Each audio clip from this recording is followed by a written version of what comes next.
Hallelujah. Hallelujah. This evening we will listen to a testimony by Sister Beulah Grace of Delhi. इस शाम के वक्त में बहन Beulah grace जो दिल्ली से है आकर के हमारे मध्य में अपनी गवाही देगी. या सायंकाळच्या वेळेस सिस्टर ब्यूला ग्रेस जे दिल्ली सेंटरवरून आले आहेत त्यांची साक्ष आपण ऐकू. Praise the Lord. परमेश्वर के नाम की स्तुति हो. Today I'm here by pure grace of God and by the prayers and love of saints. आज आप सबके बीच में मैं परमेश्वर के अनुग्रह से और संतों के प्रेम और प्रार्थना की वजह से हूँ. देवाच्या नावाला गौरव असो. आज मी तुमच्यामध्ये परमेश्वराची कृपा आणि संत लोकांची प्रार्थना व प्रेमामुळे उभी आहे. I come from a non-Christian family. मैं एक गैर मसीही परिवार से थी. मी त्या कुटुंबातून आहे ज्या लोकांना ख्रिस्ताची काही माहिती नव्हती. I was very devout and zealous in all the customs and traditions which my parents brought up in. जिस रीति रिवाज में मेरा पालन पोषण हुआ उसमें मैं बहुत ही भक्ति के साथ और धुन के साथ दिखाई देती थी. ज्या परंपरा व रूढीमध्ये मला वाढवण्यात आले त्याच्यामध्ये मी खूप श्रद्धा आणि निष्ठेने होते. I used to visit nearby worship places and used to take fast and used to make vows. This was part of my life. मेरे नज़दीक में रहने वाले आराधना स्थलों में जाके वहाँ पर पूजा पाठ करना और व्रत रखना वो मेरे लिए एक भाग होके बदल चुका था. माझ्या जवळ घराच्या जवळचे उपासना करण्याची जागा होती. तिथे जाऊन उपवास ठेवणे नवस फेडणे हे सगळं माझ्या जीवनाचा एक भाग होता. But I had a sickness in me. In my 9th standard, I underwent an operation. 9वीं कक्षा में पढ़ते वक्त मुझे एक ऑपरेशन से जाना पड़ा क्योंकि मेरे शरीर में एक बीमारी दिखाई देती थी. जेव्हा मी 9वी वर्गामध्ये शिकत होते तेव्हा मला शस्त्रक्रियेतून जावे लागले. I had a tumor in my body, but after the operation, it started developing and spreading again. मेरे शरीर में एक गांठ दिखाई दिया और वो गांठ जो है व्यापक रूप से बढ़ने और फैलने लगा. माझ्या शरीरामध्ये एक गाठ होती आणि ती पसरत होती आणि वाढत होती. Then doctors advised me to take medicines throughout my life. और वैद्यों ने मुझे इस प्रकार से सलाह दी कि मैं अपने जीवन भर दवाइयाँ लेती रहूं. आणि वैद्य लोकांनी मला असा सल्ला दिला की मृत्यूपर्यंत मला ते औषधे खावे लागतील. After my +2 studies, one friend saw me taking medicines and he took me to a church for healing. मेरी 12वीं कक्षा की पढ़ाई के समय में मेरे एक सखी ने इस प्रकार से देखा कि मैं दवाइयाँ ले रही हूँ तो उसने मुझे अपने साथ अपने कलीसिया में आने के लिए निमंत्रण दिया. जेव्हा मी 12वी शिकत होते तेव्हा माझी जी मैत्रीण होती तिने पाहिले की मी औषधे घेत आहेत तेव्हा तिने तिच्या मंडळीमध्ये मला घेऊन गेले की मला आरोग्य प्राप्त व्हावे. Over there, God spoke to me through prophecies, but I was not healed. वहाँ पर परमेश्वर ने मुझसे भविष्यवाणियों के द्वारा बातें की लेकिन मुझे चंगाई नहीं मिली. तिथे परमेश्वराने भविष्यवाणी योग्य माझ्याशी बोलला पण मला आरोग्य मिळाले नाही. Gracious God did not leave me. After a few days, my brother's friend came home and he shared his gospel and he took me to his church. अनुग्रहकारी परमेश्वर ने मेरा हाथ नहीं छोड़ा. मेरे घर में मेरे भाई का एक मित्र आया और उसने मुझे अपने कलीसिया में आने के लिए निमंत्रण दिया. कृपाळू परमेश्वराने माझा हात सोडला नाही. माझ्या भावाचा मित्र एक दिवशी घरी आला होता. त्याने परमेश्वराची सुवार्ता मला सांगितली आणि त्याच्या मंडळीमध्ये येण्यासाठी त्याने मला आमंत्रित केले. I slowly started believing in Jesus and I started reading Bible. धीरे धीरे मैंने यीशु पर अपना विश्वास बढ़ाया और पवित्र शास्त्र को मैं पढ़ने लगी. हळूहळू येशू ख्रिस्तामध्ये माझा विश्वास वाढू लागला आणि मी पवित्र शास्त्र सुद्धा वाचू लागले. But I faced many oppositions from my family. My brother used to beat me, kick me, and if someone stops to come to stop him, he even used to beat them. मुझे मेरे परिवार से कई विरोधों का सामना करना पड़ा और जब मेरे भाई को इस प्रकार से पता चला वो मुझे बहुत मारता था, पीटता था, लात मारता था. यदि कोई मुझसे मुलाकात करने आता है तो उनकी भी पिटाई कर देता था. ख्रिस्ताचा स्वीकार केल्यामुळे माझ्या कुटुंबातून मला खूप विरोधाचा सामना करावा लागला, सामोरे जावे लागले आणि माझा भाऊ मला मारत असे आणि कोणी सुद्धा त्याला अडवण्यासाठी पुढे येतात त्यांना सुद्धा तो मारत. He even threw away my Bible. उसने मेरा बाइबल भी उठाकर फेंक दिया. त्यांनी माझा बायबल उचलून फेकून टाकले. Then one Sunday I asked God, Lord, if you're really existing, please touch me. I should feel your touch. एक रविवार के दिन मैंने इस प्रकार से प्रार्थना की कि हे प्रभु यदि तू वास्तव में जीवित है तो मुझे तेरे स्पर्श को अनुभव करना है. एक वेळेस रविवारी मी परमेश्वराला असे म्हटले की खरंच तू अस्तित्वात आहेस तर तुझा स्पर्श मला अनुभव करायला पाहिजे. Graciously, God touched me that day. I felt a power over my forehead. I just fell backwards and I wept bitterly, being convicted of all my sins. अनुग्रह जी परमेश्वर ने मुझे उस दिन स्पर्श किया और मेरे माथे पर उसके स्पर्श को अनुभव करते हुए मैं गिरकर बहुत ही रोने लगी और उस दिन मुझे मेरे पापों का बोध हो गया. त्यानंतर मी कपाळावर मी स्पर्शाचा अनुभव केला आणि मी पाठीमागे पडले. त्यानंतर मी रडू लागले आणि मला माझ्या पापांची जाणीव झाली.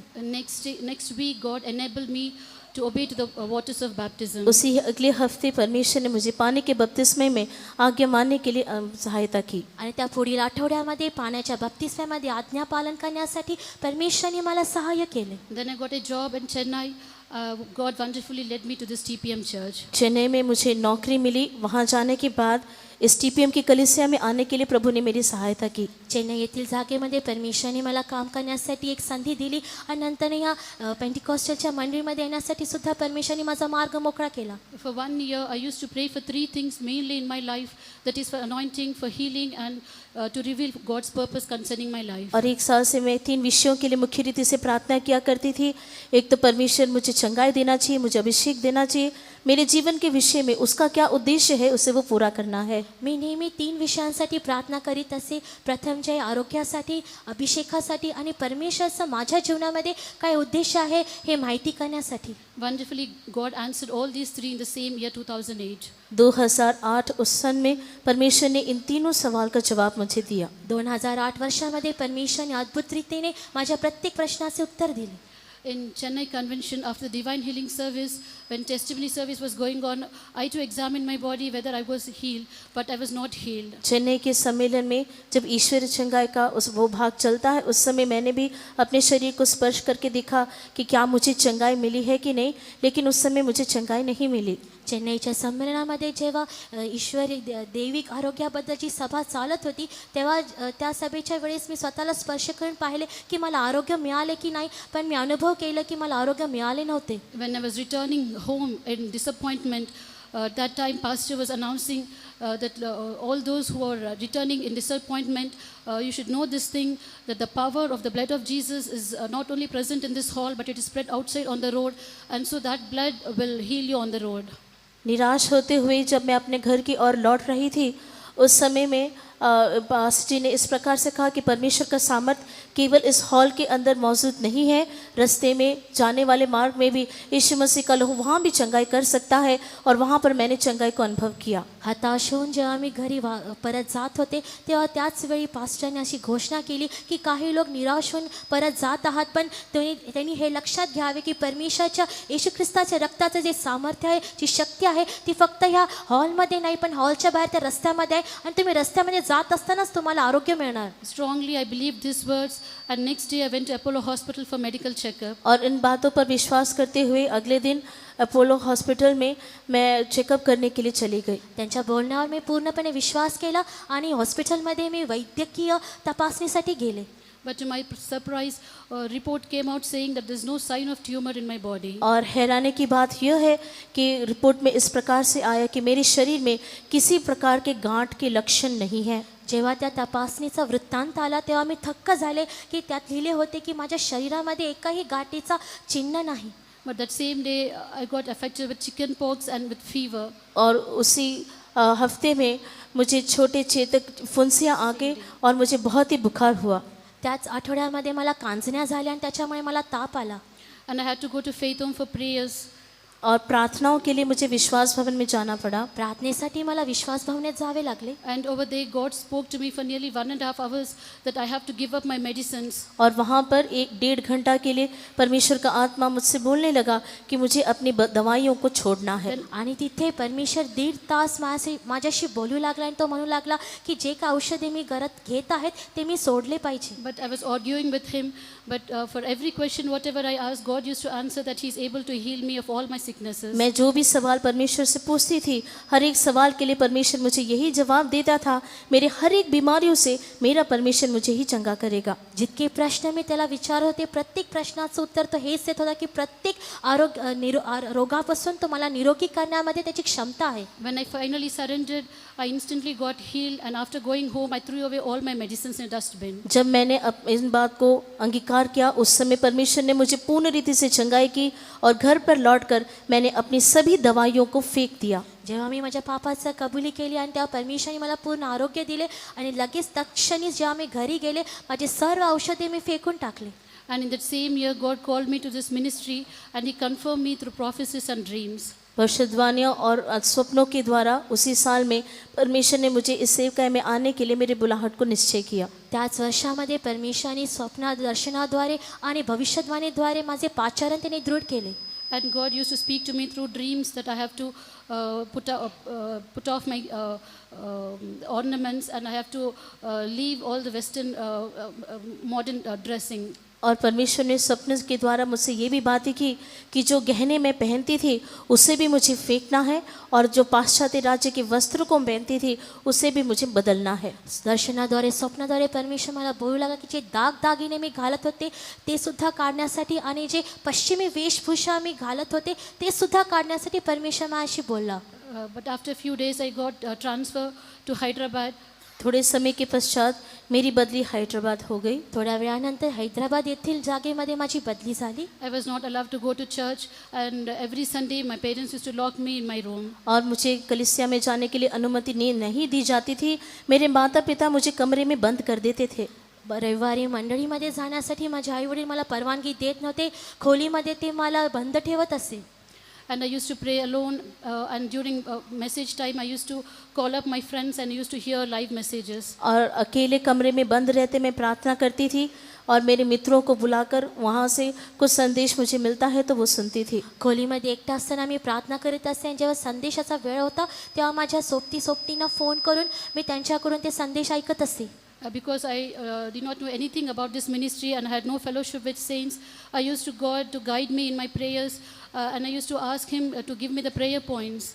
और मेरे को कलीसिया में जाने के लिए अनुमति नहीं, संतों की संगति नहीं, इसलिए परमेश्वर से मैं प्रार्थना के विषयों को मांगा करती थी. सेवा काय आहे मला माहीत नव्हते, सेवकांची संगती काय मला माहीत नव्हती. त्याच्यामुळे मी परमेश्वराला मला काही त्याच्या सेवाबद्दल काही शिकविण्यासाठी मी प्रार्थना करत असे. And God used to show me through dreams, and He used to tell me prayer points that I have to pray mainly for grace and for divine qualities like humility, and that I should have a personal prayer life and overcoming life. परमेश्वर ने मुझे स्वप्न से इस बात के बारे में बताया कि अनुग्रह के लिए, नम्रता के लिए, व्यक्तिगत प्रार्थना के लिए, जय जीवन के लिए मुझे प्रार्थना करनी है. त्या परमेश्वराने स्वप्नाद्वारे माझ्याशी बोलला की कृपा, नम्रता, वैयक्तिक प्रार्थना जीवन आणि विजयी जीवनासाठी ह्या प्रार्थनेच्या विषयासाठी मी प्रार्थना केली पाहिजे. In 2011 I joined this ministry. 2011 में मैं इस सेवा में आई. 2011 वर्षामध्ये मी या सेवेमध्ये प्रवेश केला. My parents came to me and they requested me to come back, but when I refused, they approached social media, police, and so many efforts they have done. मेरे माता पिता ने प्रशिक्षण केंद्र में आकर मुझसे वापस लौटने के लिए मांग की, लेकिन जब मैंने मना कर दिया तो जनसंचार माध्यम से, टीवी और बाकी माध्यम से उन्होंने मेरे को बंद करने की कोशिश की. जेव्हा माझ्या आईवडील प्रशिक्षण केंद्रामध्ये मला पुन्हा घरी घेऊन जाण्यासाठी आले, मी तेव्हा त्यांच्यासोबत जाण्यासाठी नकार केला. तेव्हा त्यांनी संचार माध्यम, पोलीस यांच्याकडे संपर्क साधला आणि माझं नाव खराब करण्याचा प्रयत्न केला. But all their efforts went vain, but God turned everything to my favor. लेकिन उनका सभी प्रयत्न व्यर्थ हुआ. सब कुछ परमेश्वर ने मेरे पक्ष में होकर बदल दिया. पण परमेश्वराने त्यांचे सर्व जे प्रयत्न होते ते व्यर्थ ठरविले आणि सर्व काही माझ्या पक्षामध्ये आणले. In the third year when I went out for visiting, my parents, they were waiting outside for me. They just caught me and they kidnapped me and they forcefully took me in a car and they hit my head with a brick and they've locked me in one house for 1 month. और प्रशिक्षण केंद्र में रहते वक्त जब मैं तीसरे साल में बाहर विजिटिंग के लिए जा रही थी, उस समय मेरे माता पिता मेरे लिए बाहर इंतज़ार कर रहे थे। वो मुझे अपहरण करके लेके जाने के लिए उन्होंने मेरी कोशिश की। मेरे सिर पर उन्होंने एक ईंट मारी और मैं बेहोश हो गई। बेहोश होकर मुझे एक गाड़ी में घर पे लेके जाकर मुझे बंद कर दिया। प्रशिक्षण केंद्रामध्ये मी 3ऱ्या वर्षामध्ये असते वेळेस मी बाहेर गेले होते भेट करण्यासाठी आणि तेव्हा माझे आईवडील माझी वाट पाहत होते। त्यांनी मला जबरदस्ती बळजबरीनं गाडीमध्ये आणले आणि माझं अपहरण केलं आणि विटाने माझ्या डोक्याला मारले। त्यामुळे मी बेशुद्ध झाले आणि ते तसेच त्या गाडीमध्ये मला घरी घेऊन आले। There was no one to help me at that time. My only help was God. And I Mary used to- मदद के लिए उस समय कोई नहीं था। मेरा सहारा केवल मेरा परमेश्वर था। माझ्या सहाय्यासाठी कोणी सुद्धा नव्हतं। माझं शरणस्थान फक्त माझा परमेश्वर होता। And by God's grace, and whole church also used to pray for me, and only by their prayers, one day God allowed me to escape from them. और पूरी कलीसिया मेरे लिए लौ लगाकर उस समय प्रार्थना कर रही थी। उनकी प्रार्थनाओं के द्वारा परमेश्वर ने उस समय में बच निकलने के लिए एक निकास मेरे लिए निकाला। पूर्ण मंडळी एकमत होऊन माझ्यासाठी प्रार्थना करत होती। त्यांच्या प्रार्थनेयोगे परमेश्वराने मला तिथून सुटका प्राप्त करण्यासाठी सहाय्य केले। I jumped from a parapet wall, and through the believers' help, I reached a training home. और बालकनी से मैं कूद कर कैसे भी वहाँ से बच निकली और प्रशिक्षण केंद्र में लौट आई। बाल्कनी येथील त्या भिंतीवर उडी मारून तिथून सुटका मिळवून मी प्रशिक्षण केंद्रामध्ये आले। After that, my parents left following me. उसके पश्चात मेरे माता पिता मेरा पीछा करना उन्होंने छोड़ दिया। त्यानंतर माझ्या आईवडिलांनी माझा पाठलाग करणे सोडून टाकले। But I see God's hand working even in their lives, because whenever they fall sick, they started calling me for prayer help. उनके जीवन में भी मैंने परमेश्वर के हाथ को काम करते हुए देखा। वो लोग जब बीमार होते हैं तब वो मुझे फ़ोन कॉल करके प्रार्थना की विनती करते हैं। त्यांच्या जीवनामध्ये परमेश्वराचा हात कार्य करत आहे। मी पाहत आहे जेव्हा त्यांनी आजारी असतात किंवा समस्यामध्ये असतात त्यांनी फोन करतात, प्रार्थनेसाठी विनंती करतात। And God is very faithful to me in this ministry. He keeps speaking to me and comforting me, healing me and encouraging me. इस सेवकाई में भी मेरा परमेश्वर मेरे लिए वफादार होकर रहता है।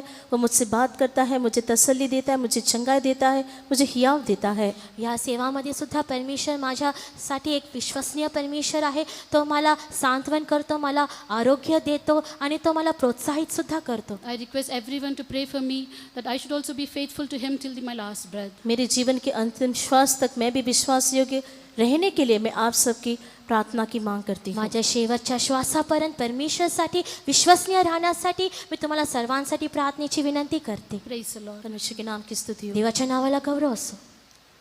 For the great work, faithfulness of God in this sister's life, enabling her to come to know Jesus as a Lord and Savior. और परमेश्वर ने एक महान काम इस बहन के जीवन में किया। उसकी विश्वास योग्यता को प्रकाश करते हुए प्रभु यीशु मसीह जो उद्धार करता है उसे जानने के लिए परमेश्वर ने सहायता किया। परमेश्वराने बहिणीच्या जीवनामध्ये महान काम करून परमेश्वराचे जे विश्वास योग्यताच्या द्वारे परमेश्वर येशू ख्रिस्त उद्धार करता है जाणण्यासाठी। The Lord Jesus healed her from a sickness that when she believed in the name of Jesus, the work that Jesus did on the cross, through his sacrifice, through his blood, he healed her totally and with medical evidence. और जो बीमारी से बहन पीड़ित थी, प्रभु यीशु मसीह ने कलवरी क्रूस में जो काम हमारी बीमारी के लिए किया है, उस काम के द्वारा संपूर्ण रीति से इस बहन के शरीर में उस बीमारी को दूर किया और चिकित्सक रीति से भी इस बात को प्रमाणित किया। आणि बहीण जी आजारीने त्रस्त होती, प्रभू येशू ख्रिस्ताच्या कालवरीच्या बलिदानाच्या द्वारे प्रभूने सिद्ध करून दाखवले की तो तिचा आरोग्य देऊन परमेश्वराने ते प्रमाणित केले की ते परमेश्वराने ते कालवरी क्रूसावर तिला बरं केलं आहे। That means if anyone here has any sickness, any name of any sickness, what Jesus did on the cross for your healing is sufficient. If you will believe in his name, believe in his sacrifice, believe that by Jesus' stripes you are healed, you shall be healed. इसका अर्थ यह है कि यहाँ पर बैठे रहने वालों में से कोई भी किसी भी प्रकार की बीमारी से अगर पीड़ित है, कोई भी बीमारी का नाम आप क्यों ना लो, अगर आप उस बीमारी से पीड़ित रहने के समय में प्रभु यीशु मसीह के कलवरी क्रूस के बलिदान को यदि आप ध्यान करोगे और अगर कलवरी क्रूस की ओर अगर आप देखोगे तो प्रभु यीशु मसीह के पवित्र लहू के द्वारा वो आपके सारी बीमारी से आपको भी शिफा देगा। इथं बसलेल्यांच्या मध्ये कोणी प्रकारच्या आजारी असेल तर प्रभू येशू ख्रिस्ताच्या कालवरी क्रूसावरच्या बलिदानावर तुम्ही ध्यान केल्यानंतर सर्व प्रकारच्या आजारातून तुम्ही मुक्त व्हाल. Though she was beaten for believing in Jesus Christ, she believed in Jesus, and Jesus helped her to keep her faith and to understand the call of God and to come to serve God. And even though many things arose to take her away, all that was foiled by God. और प्रभु यीशु मसीह को विश्वास करने के खातिर उसे इस बहन को अनेक प्रकार का मार खाना पड़ा, तो भी प्रभु यीशु मसीह के में जो विश्वास था उसमें स्थिर रहने के लिए परमेश्वर ने उसकी सहायता KIA.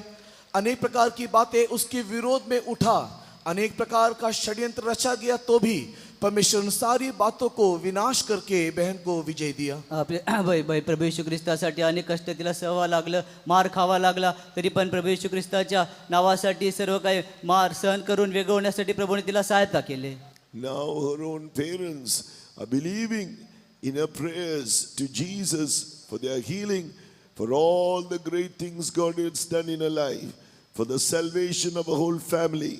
And for all those who will believe in Jesus, if you are called to serve God, understand this is the greatest calling. Come out to serve Him. He will also keep you faithful to the end.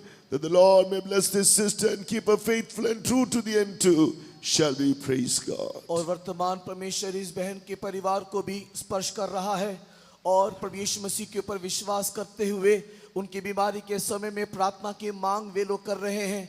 परमेश्वर उनके परिवार सबको उद्धार में लेकर के आना चाहिए और प्रभु यीशु मसीह इस बहन को भी संभाले रखना चाहिए. साथ ही साथ इसी समय में अगर किसी को भी प्रभु यीशु मसीह इसे सेवकाई के लिए बुला रहा है तो प्रभु यीशु मसीह के सेवा के लिए अपने आप को संपूर्ण रीति से समर्पण करो.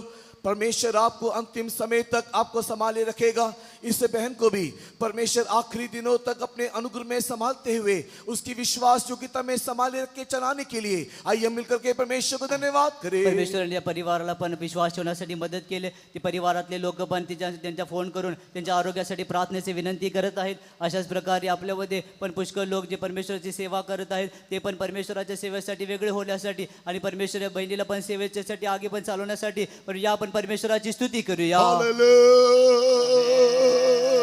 Praise you, Jesus.